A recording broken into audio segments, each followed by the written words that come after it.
नमस्कार, आप देख रहे हैं खबर उत्तराखंड। मैं हूं आपके साथ तन्वी सक्सेना। रुक करेंगे खबरों का, लेकिन उससे पहले एक नजर डालते हैं इस वक्त की हेडलाइंस पर।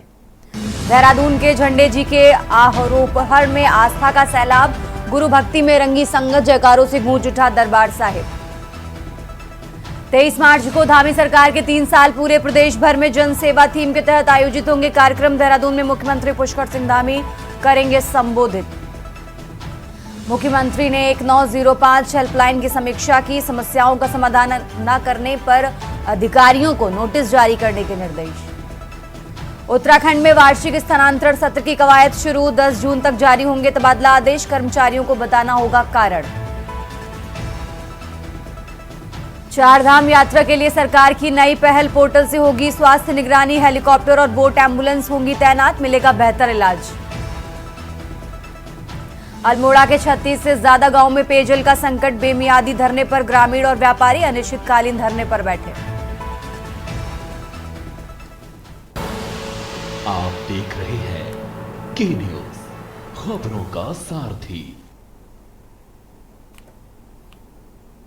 और चलिए अब रुक करते हैं खबरों का। खबर हरिद्वार से है, जहां उप जिलाधिकारी के निर्देश पर हरिद्वार प्रशासन ने अतिक्रमण कर्मियों के खिलाफ एक व्यापक अभियान चलाया। रावली महदूद से लेकर राजा बिस्कुट तक चले इस अभियान में अवैध कब्जे हटाए गए, जिसमें 15 से 20 दुकानदारों के चालान काटे गए और कुछ को नोटिस जारी कर चेतावनी दी गई। नगर निगम की टीम ने प्रशासन का सहयोग करते हुए सड़क किनारे अवैध निर्माण और फुटपाथ पर फैले सामान को हटाया। नागरिकों ने इस कार्रवाई की सराहना की, जबकि अधिकारियों ने स्पष्ट किया कि अगर समय रहते कब्जा नहीं हटाया गया तो कड़ी कार्रवाई की जाएगी।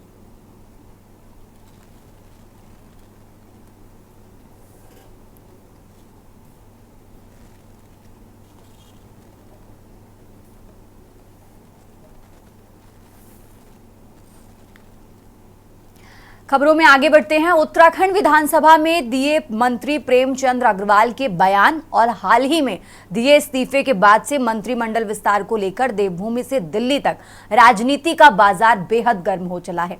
उत्तराखंड में इन दिनों सियासी पारा गर्म है, तो इसकी तपिश संगठनात्मक चुनाव में भी दिख सकती है।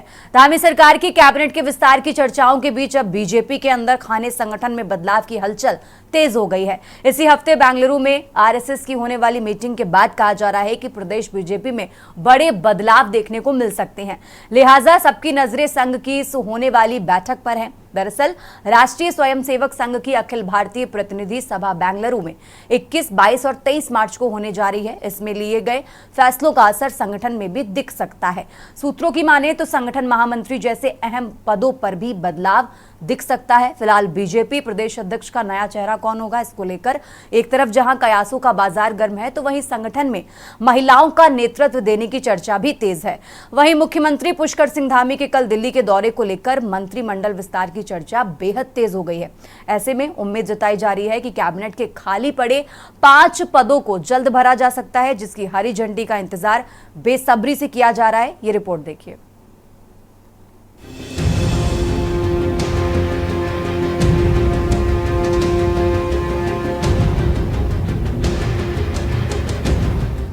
उत्तराखंड में अब मिनिस्टर के 5 पद खाली हो गए हैं। उत्तराखंड कैबिनेट में कुल 12 मंत्री हो सकते हैं। मुख्यमंत्री पुष्कर सिंह धामी अकेले 50 से ज्यादा महत्वपूर्ण विभाग संभाल रहे हैं। एक तरफ जहां उत्तराखंड में कैबिनेट विस्तार की चर्चाएं हैं, तो वहीं कुछ मंत्रियों के हटने की खबरें हैं, जिसमें एक प्रेमचंद अग्रवाल इस्तीफा दे ही चुके हैं। वहीं इसके अलावा अन्य कुछ मंत्रियों के हटने की भी संभावनाएं जताई जा रही थी, लेकिन अब तक प्रेमचंद अग्रवाल के अलावा किसी और मंत्री की तरफ से कोई बयान नहीं आया। तो वहीं नए मंत्रियों में मुन्ना सिंह चौहान, मदन कौशिक, विनोद कंडारी, आशा नौटियाल और शिव अरोड़ा, सुरेश गढ़िया, प्रेम बत्रा जैसे नेताओं के नाम पर लगातार चर्चाएं की जा रही हैं। वहीं कैबिनेट मंत्री प्रेमचंद अग्रवाल के हटने के बाद मैदान के किसी विधायक की भी लॉटरी खुल सकती है। अब इस मामले पर कांग्रेस भी सरकार से खाली पड़े मंत्री पदों को भरने पर दबाव बना रही है, ताकि मुख्यमंत्री के साथ अन्य विभागों के मंत्रियों से भी कामों को लेकर चर्चा की जा सके। देखिए, मंत्रिमंडल के बारे में मुख्यमंत्री को निर्णय लेना है और बहुत जल्दी, क्योंकि उत्तराखंड के अंदर विस्तार होना है, वो विस्तार होगा। देखिए, हमारी सरकार में पहले से ही 4 मंत्री के पद रिक्त चल रहे हैं और मंत्री पद रिक्त होने के कारण मंत्रिमंडल की विस्तार की संभावनाएं बनी रहती हैं और मंत्री मंडल का विस्तार कब होगा और कौन मंत्री बनेंगे, ये इसका विशेषाधिकार माननीय मुख्यमंत्री के पास रहता है और हमारे केंद्रीय नेतृत्व के निर्देश पर जैसे ही निर्देश प्राप्त होगा और माननीय मुख्यमंत्री जब चाहेंगे तो मंत्रियों का विस्तार भी होगा। लोगों को आना चाहिए और मेरा ये मानना है कि कैबिनेट में लोगों की कमी होने से सरकार अपनी जो उनका कर्तव्य है उनका डिलीवरी ठीक से नहीं कर पाती और जल्दी से जल्दी मंत्रिमंडल में लोगों को लिया जाना चाहिए। वैसे भी सारे विभाग मुख्यमंत्री में निहित हो गए हैं और मुख्यमंत्री के संबंधित विभागों की मैं प्रश्न तक पिछले 4-5 सालों में नहीं हो पाई, क्योंकि सोमवार का दिन नियत है और सोमवार के दिन प्रश्नकाल नहीं चलता क्योंकि कंडोलेंस हो जाती है, कभी कुछ हो जाता है या फिर सोमवार को सत्र बुलाया ही नहीं जाता। तो इसलिए भी ये जरूरी है कि विभागीय मंत्री जल्दी से जल्दी बने और उनको विभाग आवंटित किए जाए। आपको बता दें कि पिछले दिनों कैबिनेट मंत्री प्रेमचंद अग्रवाल ने अपने पद से इस्तीफा दे दिया था, जिसके बाद धामी कैबिनेट के 5 पद खाली हो गए। माना जा रहा है कि जल्द ही कैबिनेट विस्तार होने के साथ ही कुछ नए चेहरों को कैबिनेट में जगह मिल सकती है। प्रदेश मीडिया प्रभारी मानवीर सिंह चौहान का कहना है कि मंत्रिमंडल का विस्तार मुख्यमंत्री के विशेष अधिकार पर निर्भर करता है और केंद्रीय नेतृत्व का जैसे ही निर्देश प्राप्त होगा मंत्रिमंडल का विस्तार किया जाएगा। मंत्रियों को बढ़ाया या घटाया जाना ये संस्कार से संबंधित सवाल है, लेकिन जनता ये जरूर चाहती है कि ऐसा मंत्री हो, ऐसा विभाग उसे मिले, ऐसा मंत्री इस राज्य में हो जो प्रेमचंद जैसे असभ्य भाषा का प्रयोग सदन में बैठकर ना करे और ऐसे में मंत्री नहीं होने चाहिए जो प्रेमचंद अग्रवाल के बयान का विरोध भी न कर सकें बल्कि उसे किसी न किसी तरीके से सराह सकें। ऐसे मंत्रियों का कोई लाभ नहीं तो इस राज्य को होने वाला नहीं है। ऐसे मंत्रियों की मानसिकता जिसकी अच्छी ना हो उसका कोई लाभ नहीं है। हम ये चाहते हैं कि साफ सुथरा राज्य है, यहाँ विकास की आवश्यकता है, रोजगार का भी यहाँ पर सवाल है।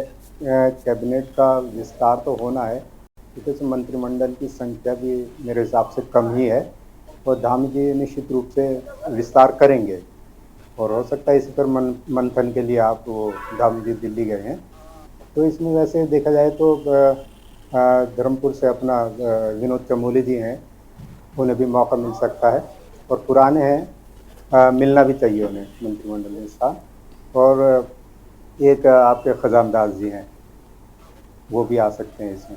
रूप से माननीय मुख्यमंत्री श्री पुष्कर सिंह धामी जी की कैबिनेट का विस्तार अब होना है, क्योंकि हमारे जो मंत्री थे श्री राम दास जी के निधन के बाद स्थान रिक्त हो गया था और उसके बाद भी कैबिनेट में भी जो सीटें थी वो बची हुई थी जिन पर विस्तार होना था। तो अभी शीर्ष नेतृत्व के निर्णय के अकॉर्डिंग जो है आगे पूरा निर्णय होगा और जो भी संभावित चेहरे हैं वो लोगों पर मोहर लगेगी। तो कोई भी हो सकते हैं, तो कुमाऊं से होंगे, गढ़वाल से होंगे और अपने उत्तराखंड के जो भी हमारे अनुभवी चेहरे हैं उनको जरूर तरजीह मिलेगी और निश्चित रूप से इसमें जो है एक मजबूत कैबिनेट के रूप में विस्तार होगा जो प्रदेश के विकास के लिए, समृद्धि के लिए कार्य करेगा। बीजेपी में मंत्रिमंडल विस्तार पर चर्चा के गर्म बाजार में सरगर्मी ये भी है कि 2027 में अलग रणनीति के तहत पार्टी काम कर रही है, जिसमें युवा और महिलाओं को तरजीह दी जा रही है। केंद्रीय पर्यवेक्षक जल्द प्रदेश अध्यक्ष के चुनाव को लेकर तारीखों का ऐलान कर सकते हैं। यानी साफ है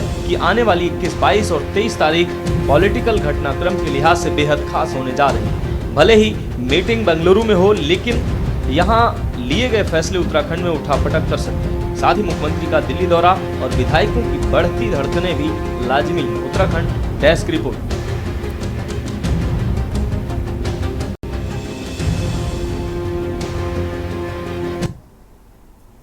और चलिए उत्तराखंड की खबरों में आगे बढ़ते हैं। कुमायूं परिक्षेत्र के आईजी योगेंद्र रावत के तबादले के बाद हल्द्वानी कोतवाली सभागार में विदाई समारोह आयोजित किया गया।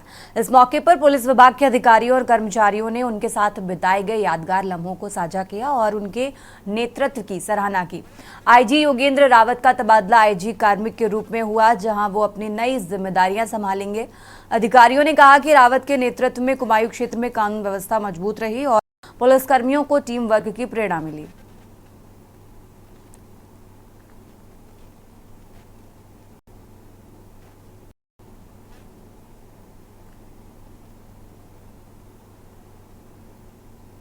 खबरों में आगे बढ़ते हैं। हरिद्वार के सिडकुल रीजनल मैनेजर का पत्रकारों के फोन न उठाना अब विवाद का कारण बनता जा रहा है।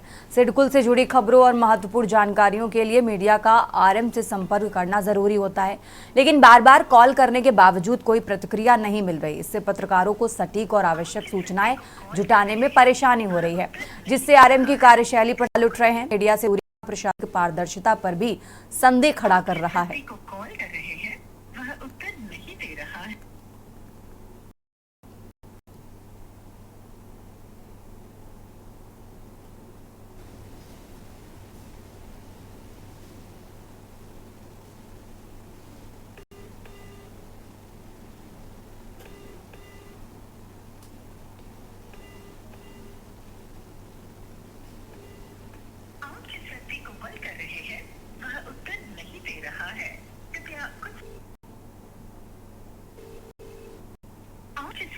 कॉल कर रहे हैं वह उत्तर नहीं दे रहा है। रुक करते हैं अगली खबर का। देहरादून में श्री गुरु राम राय दरबार साहिब में हर साल आयोजित होने वाले झंडा जी मेले का शुभारंभ। इस ऐतिहासिक अवसर पर 90 फीट ऊंचे झंडे जी का विधि विधान से आरोहण किया गया। इस पावन परंपरा का नेतृत्व महंत देवेंद्र दास महाराज ने किया। इस साल ध्वज दंड को बदला गया, जो 3 साल में एक बार बदलने का हिस्सा है। और श्रद्धा प्रतीक इस आयोजन में 21 शनील गिलाफ और 1 दर्शनी गिलाफ झंडे पर जी चढ़ाए गए। खास बात यह रही कि इस बार पंजाब के जिला चक्का नवा शहर के राजेंद्र पाल सिंह और सतनाम सिंह के परिवार को दर्शनी खिलाफ चढ़ाने का सौभाग्य प्राप्त हुआ।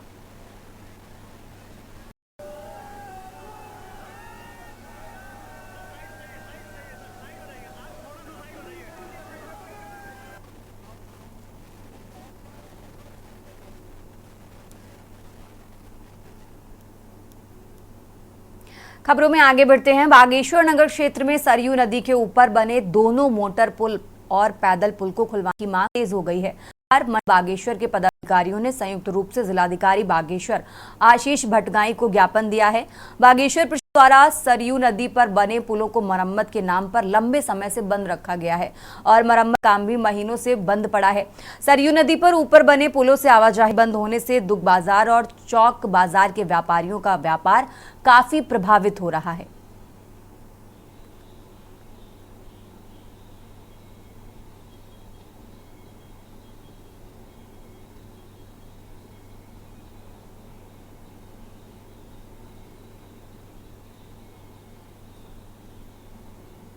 व्यापार संघ द्वारा जो ऐतिहासिक झूला पुल है 26 महीने से बंद है और आज 53 दिन हो चुके हैं डीपीआर बन के शासन को गए हुए। उसके बावजूद आज अभी तक पैसा स्वीकृत नहीं हुआ है और पैसा स्वीकृत होते ही उसमें टेंडर भी लगना है और जब तक पैसा स्वीकृत नहीं हुआ तब तक उसी मामले में आज यहाँ पर जिलाधिकारी महोदय को ज्ञापन देने आए थे। उन्होंने आश्वस्त किया कि 72 घंटे तक शायद उम्मीद है कि यहाँ पर पैसा स्वीकृत होकर शायद शासन द्वारा आ जाएगा और माननीय विधायक जी द्वारा भी शायद आश्वासन दिया गया है। हमारे एसएसपी जी द्वारा बात हुई थी की गई थी उनके द्वारा। आज व्यापार मंडल यहाँ जिलाधिकारी के पास ज्ञापन लेकर आया है। एक तो पानी का बिल जो है सीधे जैसे मान लीजिए 100 रुपये आता था तो 110 हो जाए चल जाता, लेकिन 100 के बदले 1000 हो गया है। इतना ज़्यादा बिल बढ़ रहा है यहाँ। पहले लोगों का 1-2 हज़ार रुपये बिल आता था, अभी 8 या 10 हज़ार रुपये बिल हर महीने आ रहा है। इस संबंध में जिलाधिकारी को ज्ञापन दिया गया है और उनके द्वारा आश्वासन दिया गया कि जल्दी ही ये पानी का जो बिल है उसको सही किया जाएगा।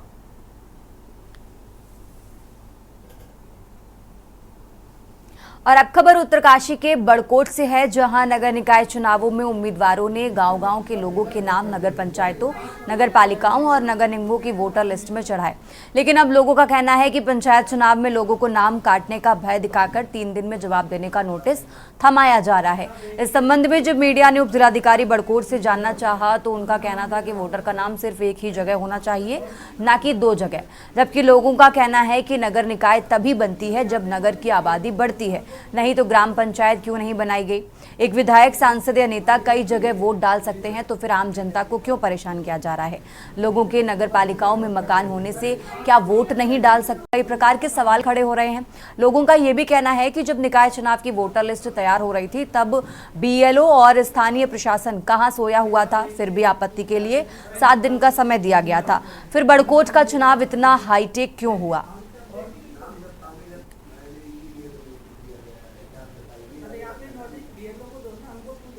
तो इसमें बिल्कुल जालसाजी लग रही है। नंबर 1 बात, ये गांव में बिल्कुल चस्पा चिपकाए गए। ये वार्ड नंबर 7 की मेरे हाथ में वोटर लिस्ट है, जबकि मेरा नाम कहीं भी अंकित नहीं किया। किस बेस पे मुझे नोटिस दिया गया, ये मैं सरकार से या शिकायतकर्ता से जानना चाहता हूँ। माननीय SDM जी से, और मुझे इसका जिसने ये शिकायत की है वो मुझे जवाब दे। उसमें बहुत सारे नाम दिए गए थे कि इनके नाम नगर पालिका में भी शामिल है और अमुक ग्राम सभा में शामिल है। उसकी जांच कराई गई है और रिपोर्ट जिला निर्वाचन कार्यालय को भेजी गई है। इसमें मेरा यही कहना है कि अगर लोगों के नाम नगर पालिका में है, गांव में है, तो नगर पालिका तो ये तभी बनी जब गांव के लोगों का नाम यहाँ नगर पालिका में चढ़ा। नहीं तो ये ग्राम सभा थी, क्यों इसको नगर पालिका बनाया गया? और दूसरे में यह भी है कि अगर कोई मुख्यमंत्री को 6 महीने में 2 जगह चुनाव लड़ सकता है, हार के फिर लड़ सकता है। एक जो आम जनता है, गरीब जनता है, निसहाय है, आ नहीं सकते लोग, गाँव नहीं मिलती है। खबरों में आगे बढ़ते हैं। हरिद्वार के कनखल स्थित बैरागी कैंप में सोमवार दोपहर अचानक आग लगने से हड़कंप मच गया। तेज लपटों ने देखते ही देखते 5 झोपड़ियों को अपनी चपेट में ले लिया, जिससे वो पूरी तरह जलकर राख हो गई। गनीमत ये रही कि इस हादसे में कोई जनहानि नहीं हुई, लेकिन झोपड़ियों में रखा सारा सामान जलकर खाक हो गया। सूचना मिलते ही दमकल विभाग की टीम मौके पर पहुंची और कड़ी मशक्कत के बाद करीब घंटे में आग पर काबू पाया गया। आग के कारणों का अभी तक पता नहीं चल सका है, लेकिन प्रशासन पूरे मामले की जांच पड़ताल में जुटा है।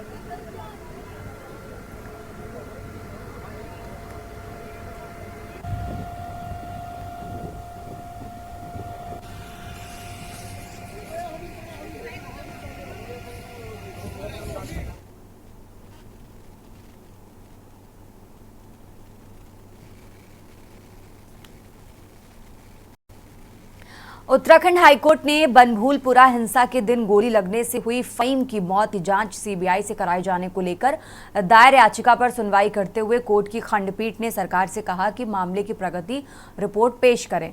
बता दें कि मृतक के भाई परवेज ने याचिका दायर कर कहा कि मुख्य न्यायिक मजिस्ट्रेट नैनीताल ने पुलिस को 6 मई 2024 को निर्देश दिए थे कि मामले में अज्ञात के खिलाफ मुकदमा दर्ज कर इसकी जाँच कर उसकी रिपोर्ट कोर्ट में दी जाए, लेकिन आज तक पुलिस ने इसकी जांच नहीं की। इसलिए उनके द्वारा आज मामले की CBI से जांच कराने व परिवार को सुरक्षा दिलाए जाने को लेकर याचिका दायर करनी पड़ी। याचिकाकर्ता का कहना है कि 8 फरवरी 2024 को बनभूलपुरा हिंसा के दौरान फहीम की गोली लगने से मौत हो गई थी। इसके बाद परिजनों ने इसकी जांच कराने के लिए पुलिस व प्रशासन को कई बार शिकायत दर्ज कराई, लेकिन पुलिस ने ना तो इसकी जाँच की और ना ही मुकदमा दर्ज किया। उसके बाद मुकदमा दर्ज कराने के लिए मुख्य न्यायिक मजिस्ट्रेट नैनीताल की कोर्ट में वाद दर्ज कराया।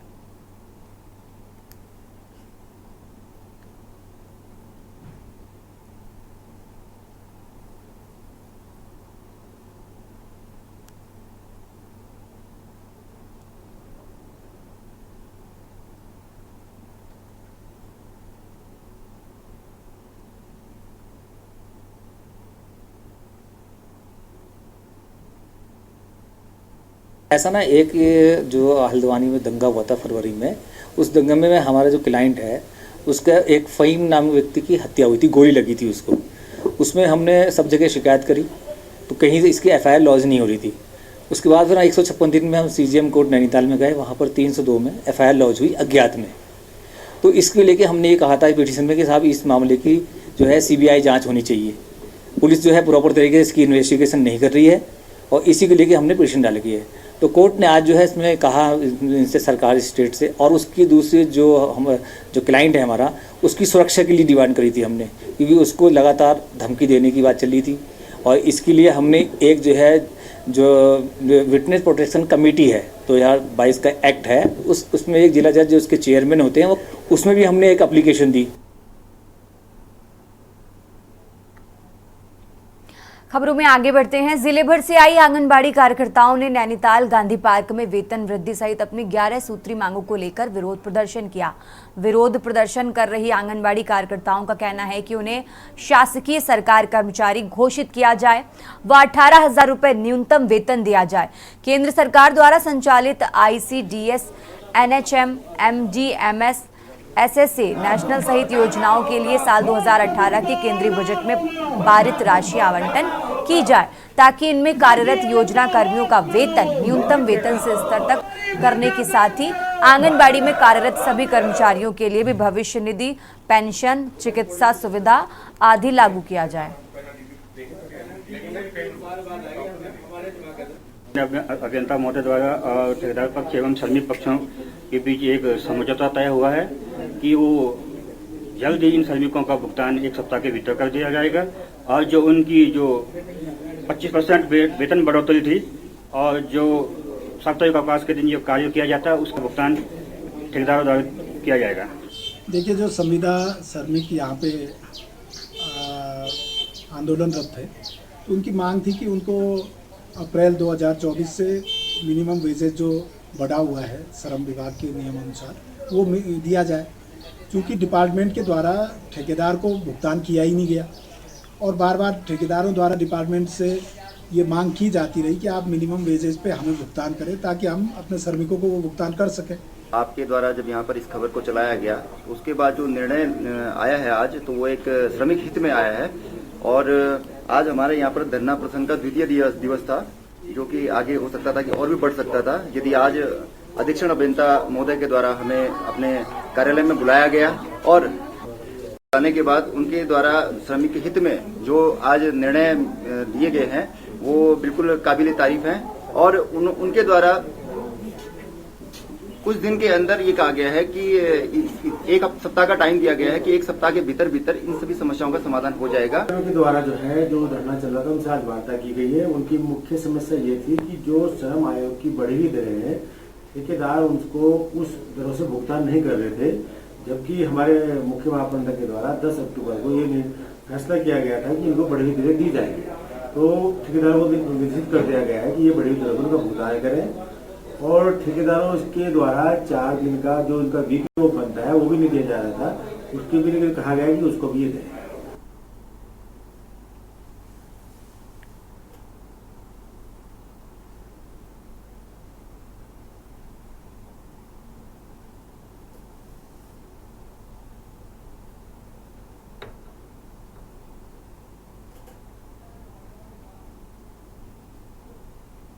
खबर उत्तराखंड में फिलहाल इतना ही। आप देखते रहिए के न्यूज इंडिया। आप देख रहे हैं के न्यूज, खबरों का सारथी।